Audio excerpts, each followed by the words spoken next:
happened off the field.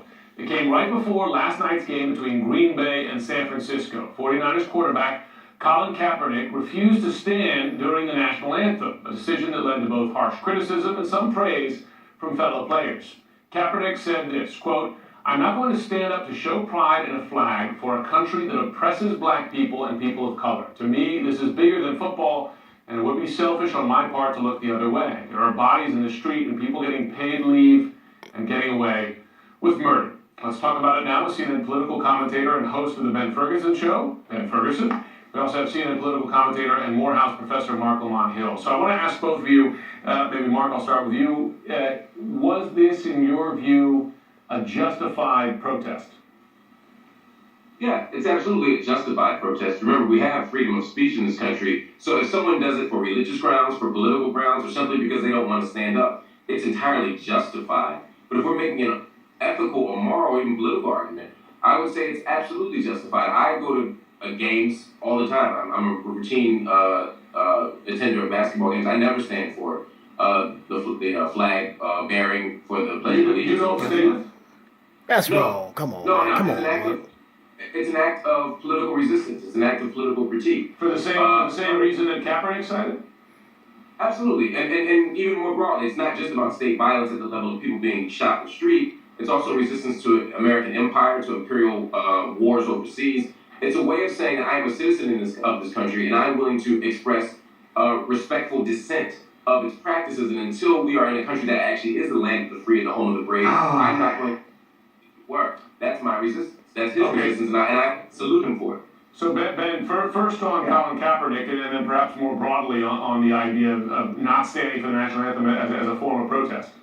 One, I think it's an incredibly shallow and a pathetic move by a quarterback who has not ever sat on the bench or protested brutality in the NFL by many of the players against their wives and girlfriends, or the NFL that reinstates players that beat people. He didn't sit on the bench and protest the NFL not disciplining Ray Rice, for example. So this is hypocrisy at its highest level from a guy that has had multiple opportunities to stand up to his peers who've been involved in the brutality that he's describing on the streets of America. But he didn't do it then. The reason why is because it would have been too hard for him to do that at the NFL level and keep his incredible $100+ million contract. The second thing about this is this. If this country sucks so bad, look at his own story.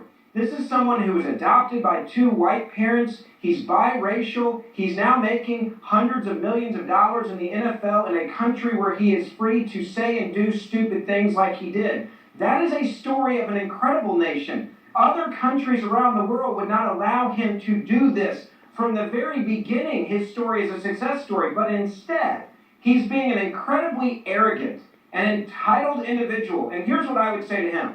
Right now, you're riding the bench. Maybe it's time for you to go play in the Canadian Football League if you hate this country so much so that you won't even stand for the national anthem. Mark, there are 2 points there. The first one is, the NFL has its own problems. He's got no problem taking a check from the NFL. In fact, a very big check. And he's living peacefully in this country, right? That arguably gives him many protections and helped lay the path for him going to the NFL. How do you respond to that?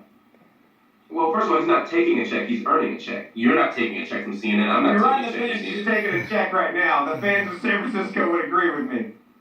Right, we can make jokes about it, but he works hard every day. He trains hard every day. And he took them to a Super Bowl. He's earned his money, so let's not say he's taking a check. The second piece of this is you're saying that he's never stood up for anything before. By that logic, if you haven't stood up for anything before, you can never stand up for anything in life. Are you saying that because I think Ben's point was not never saying before. It's sort of, does he stand up to, for instance, the NFL's problem? Granted, there are different problems that you're talking about here. There's no consistency in his outrage, my point. Well, I disagree with that. I don't know if you know Colin Kaepernick. I don't know if you've ever spoken to him, but every time I've spoken to him, and I've done many times, he's talked about these things both publicly and privately. But it's just like when a black person gets shot in the street by police, people say, why aren't you protesting black on black violence? The point is that there are different ways to resist. No, let me finish, because Let me finish. I'll let you finish. The way to resist the state is... The way to resist the state is different than how you resist your own people. They both need critique, but you critique them differently. Similarly, the way if he sits on the bench, that doesn't critique Ray Rice in the same way that he can critique American imperialism or violence in the streets. So I'm saluting him for the choice that he's making, and to suggest that if he has resistance to America, he should leave. To me, is the most anti-American sentiment you could offer. With the Tea Party, Here's let me respond to that because you made a lot of points. So let me jump in and respond because I don't care about the Tea Party right now. I care about Colin Kaepernick. Colin Kaepernick. Well, I don't care about talking about the Tea Party or politics because that's not involved here. What Colin Kaepernick and this is Mark, give him a second. Give him a second because our viewers can't hear if you're both speaking at the same time. So let's give Ben a second here. Points. I just wanted to respond to each of his 3 points. I was on my third point. Let's do it one at a time. I mean, we don't have much time, sadly, so I want to give Ben a chance to respond to your main point before we go to break. This is the point about Colin Kaepernick, and I think this is the reason why you see people that look at this individual and they say, what world are you living in?